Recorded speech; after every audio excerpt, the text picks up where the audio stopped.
Someone in your life right now is not who they say they are. They laugh with you. They show up when it's convenient. They say all the right things at the right time. They call themselves your friend, your ally, your ride or die. But the moment things get hard, the moment you need them, the moment you stop being useful, they disappear. No warning, no explanation. Just gone. And you're left standing there wondering what happened, replaying every conversation, searching for the signs you missed, feeling foolish for trusting them. Here's the brutal truth nobody wants to say out loud. Most people in your life aren't loyal to you. They're loyal to what you give them. They're loyal to the access, the energy, the resources, the comfort you provide. The moment that supply dries up, so does their loyalty. You are not their person. You are their option. And the worst part? You already know this. You've felt it. That quiet doubt when someone only reaches out when they need something. That strange hollowness after you've given everything to someone who gives nothing back. You felt it. You just didn't have the framework to understand it. Today, that changes. Niccolo Machiavelli spent his entire life studying human nature at its rawest level. He watched princes rise and fall. He saw alliances crumble overnight. He documented in cold, precise detail exactly how loyalty works, and more importantly, exactly how it fails. What he discovered wasn't comfortable, but it was true. In the next few minutes, I'm going to break down the Machiavellian guide to loyalty. This isn't about becoming paranoid. This isn't about trusting nobody. This is about becoming so perceptive, so strategically aware, that no one can ever fool you again. Drop this affirmation in the comments. I choose discernment over illusion. Let's begin. Number 1. Loyalty is revealed in scarcity, not in abundance. Anyone can be loyal when things are good. But that's not loyalty. That's attraction to advantage. Real loyalty only reveals itself under pressure, under scarcity, under difficulty. Think about the people who surrounded you during your best season. Now think about what happened when things shifted, when you went through something hard. How many of those people were still there? Machiavelli said, "Men are so simple and so subject to present necessities that he who seeks to deceive will always find someone who will allow himself to be deceived." In good times, deception is effortless. Anyone can wear the mask of loyalty when it costs them nothing. But the moment loyalty becomes expensive, the mask slips. You are not looking for people who show up when it's easy. You're looking for the ones who stay when it's hard. The ones who stay when there's no advantage in staying. Those are the ones worth everything. Drop this affirmation in the comments. I see people clearly. Number 2. Watch what they do when you can't give them anything. This is the most ruthlessly accurate test of loyalty that exists. Stop giving for a while. Just pause. Step back. Make yourself temporarily unavailable and see who reaches out anyway. Most people in your life are operating on a transaction model. Every interaction is a silent ledger. And when the ledger tips against them, when you stop producing value, they begin to withdraw. Watch who checks in anyway, not because they need something, but because they actually care where you are. The ones who vanish the moment you stop producing, they were never loyal. They were just fed. Some people you've invested years in will fail this test immediately, and that's going to hurt. But better to see it now. Better to know the truth while you can still choose what to do with it. Protect those people fiercely who show up when there's nothing in it for them. They are the rarest thing in the world. Drop this affirmation in the comments. I recognize real from convenient. Number 3. Loyalty is confirmed in what they say when you aren't listening. The truest measure of loyalty isn't what someone says to your face. It's what they say about you when you aren't there. Anyone can be supportive to your face. It costs nothing. But what happens when someone criticizes you in a room you're not in? A truly loyal person stops that conversation. Cleanly, firmly, without apology. Disloyal person agrees. They add to it. They share things you told them in confidence. They betray you in installments, one small agreement at a time, until what was yours is no longer safe with them. Create small tests. Share something specific with one person, something that would only make its way back to you if they repeated it. Then wait. This isn't paranoia. This is intelligence. True loyalty is silent where it counts and loud only where it protects you. Drop this affirmation in the comments. I trust actions over words. Number 4.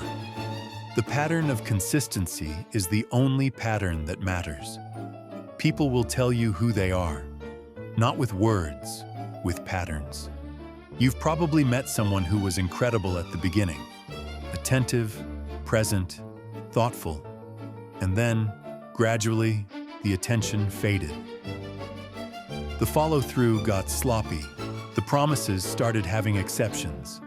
People make time for what they value. If someone was consistent at the beginning and then stopped, they weren't consistent. They were performing. The performance ended when the effort of keeping it up exceeded the value of having your attention. You stop measuring people by their best moments. You measure them by their average. Consistency under pressure is loyalty. Consistency when it's convenient is performance. Learn the difference. It will save you from investing years into people who were always going to leave. Drop this affirmation in the comments. I trust patterns, not promises. Number 5. Who benefits from your success and who benefits from your failure? In your life right now, there are people who genuinely want you to win, and there are people who need you to stay exactly where you are so they can feel better about where they are. When you share good news and someone's reaction is slightly flat. When you achieve something and they have to find the flaw in it. When your success makes them smaller in their own eyes and they punish you quietly for it. That's not loyalty. That is fear wearing the mask of friendship. Pay attention to who benefits from your failure.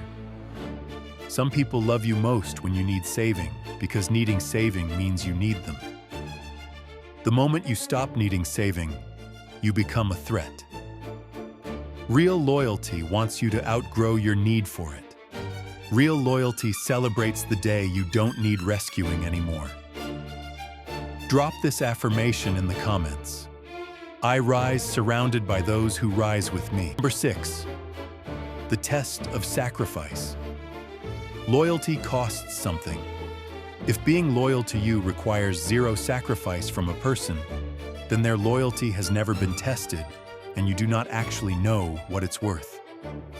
But find the person who defended you when it cost them something, who told a difficult truth to someone powerful because it was the right thing to do for you, who chose you over the easier, more comfortable option.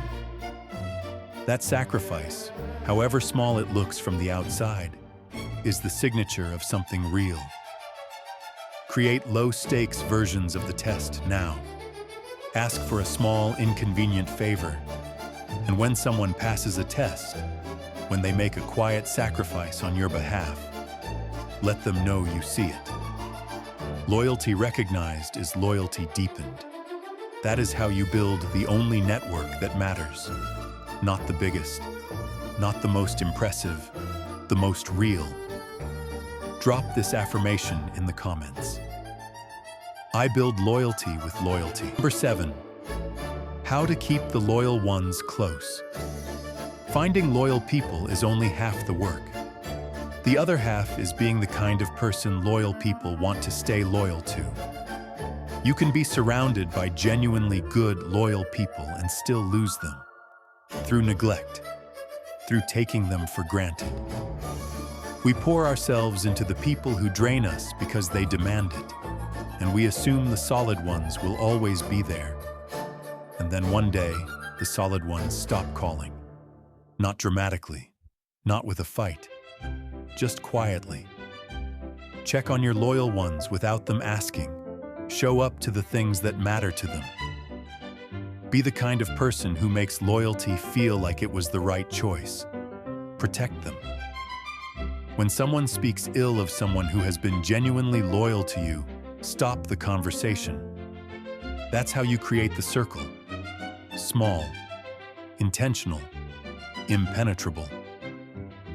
Drop this affirmation in the comments. I protect who protects me. Number 8. The final truth about loyalty. You cannot force loyalty. You cannot buy it. Some people are simply not wired for loyalty. Not to you, not to anyone. Understand them. Don't hate them. Don't waste years trying to change them. You can still interact with these people, but you do not give them access to your real life. You keep them in the outer circle, and you keep your inner circle sacred. The goal is not a room full of people who say they're loyal. The goal is 3 people who actually are. 3 people who have been tested, who have sacrificed, who show up in scarcity. 3 people like that are worth 1,000 comfortable relationships. Go find your 3, or your 2, or your 1. And when you find them, treat them like the rare gift they are. Because in a world full of people who will use you the moment it serves them, a single truly loyal person is the most powerful thing you will ever have. Drop this final affirmation in the comments. I choose depth over numbers. That's the Machiavellian guide to loyalty. You came here knowing something was off, knowing that not everyone around you was who they claimed to be. Now you have the framework. Loyalty reveals itself in scarcity. It confirms itself in absence. It proves itself through sacrifice. It sustains itself through reciprocity.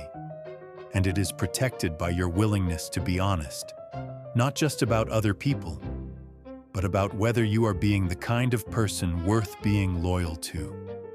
Start there. Build from there. And never again let comfort fool you into calling something loyalty.